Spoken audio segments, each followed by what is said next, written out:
7 years ago, I bought a Neumann, and honestly, I kind of regret it. Not because it sounds bad, not because it fell apart, but because I bought it strictly for the name. I didn't care if it fit my voice, I didn't A/B test it, I didn't do any kind of a shootout, I didn't listen with any kind of intention at all. I bought it because I wanted to be able to say, I own a Neumann. And that idea right there is where a lot of us go wrong.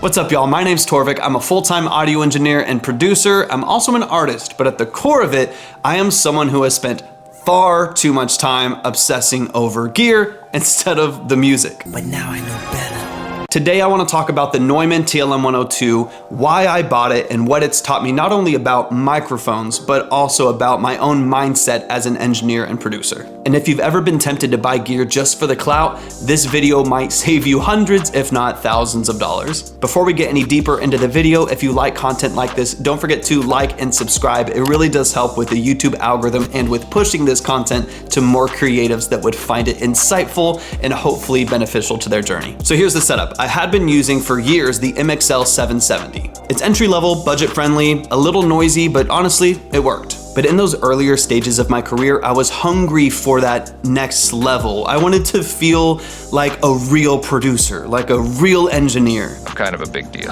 And the Neumann TLM102 enters the scene. Man, that shiny logo, the reputation, the way people talked about it online, it just hit. I didn't do any shootouts, I didn't try any other microphones, I didn't test it against my voice, I just bought it. Because having a Neumann felt like proof that I was serious. Proof that I belonged in the industry. It's like this. Imagine you really want an Audi. You've seen the commercials, you've seen people driving them and looking all sleek and sophisticated, so you stretch your budget and you get the cheapest Audi on the lot. The seats are hard and uncomfortable, you have absolutely no options, the engine is small and weak, the fuel efficiency is trash, and the whole interior is made out of cheap plastic that feels like it's just about to fall off. But hey, you get to say you drive an Audi. Meanwhile, someone else picked up a Honda or Toyota that drives better, is more comfortable, cheaper to maintain, and way more reliable. But you feel like you're winning because of the badge. That was me with the Neumann TLM102. And the kicker is most people don't care what you're using, they just care how it sounds at the end of the day. We don't care. Let me tell you. So let's be fair, this isn't a trash the TLM102 video.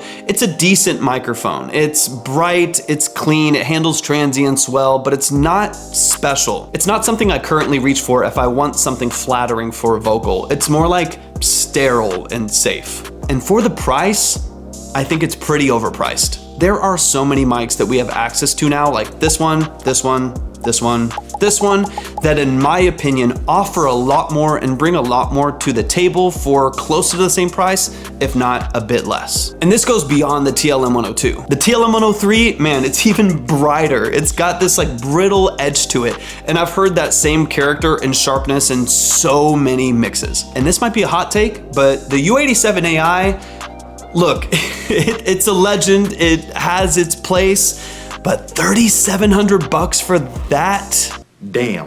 I don't know. I've used so many other mics in that price range, or even half the price of that I feel so much more comfortable and confident in placing them on absolutely any source in the studio, any variety of vocals, and they just shine. Versus a U87, which feels like a very, very expensive one-trick pony. It's also really colored. It makes a lot of tonal decisions for you right out the gate. And that brings me to another analogy. Imagine you're a painter, right? You've got your concept, your tools, your vision, and you're ready to create something beautiful. Normally, you'd want a blank canvas, something neutral, white, off-white, beige. It gives you freedom. But imagine someone hands you a canvas that's already half covered in neon orange paint. Now you're not just painting, you're reacting. That bold orange forces your hand. You have to design around it. You're not starting from zero anymore. The canvas has already made some decisions. In my personal experience, having used the U87 AI many times myself, or having worked with many artists that also use the U87 AI, that's kind of what mics like this do. They're bold, they're iconic, and you very well may like that for your vocal, but they're not always flexible and sometimes box you into a sound that you didn't ask for. I never asked for this. But let's be honest, this isn't just a gear thing, this is a culture thing.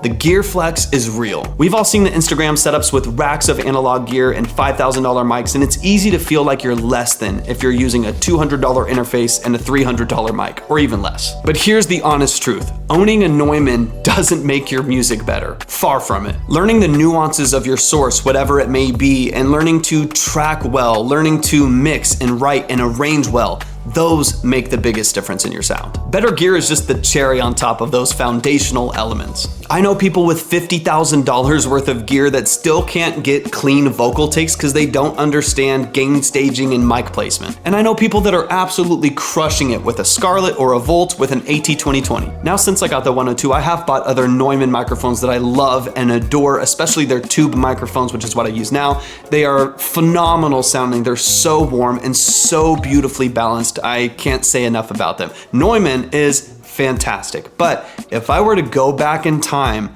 I would not have bought that first Neumann. I would have taken that money and tried a few mics that actually fit my voice. Maybe done a couple shootouts, maybe rented a few options for a while. Or to be honest, I would have done a very small mic upgrade, maybe to like a Rode NT1, and spent the rest on room treatment, a better preamp, or even just more time learning my craft. Because oftentimes that's the stuff that actually moves the needle of your quality. The gear is just a tool, it's not the magic. So if you're out there thinking, if I just get this one piece of gear, if I just get this mic, everything will sound better, I get it.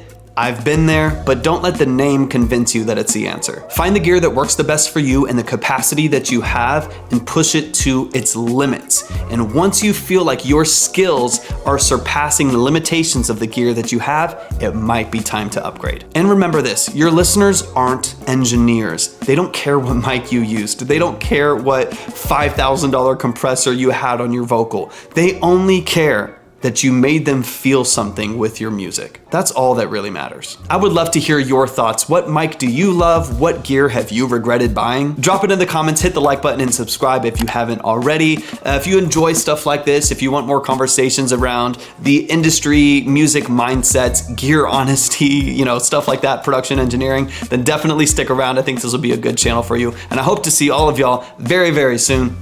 Peace.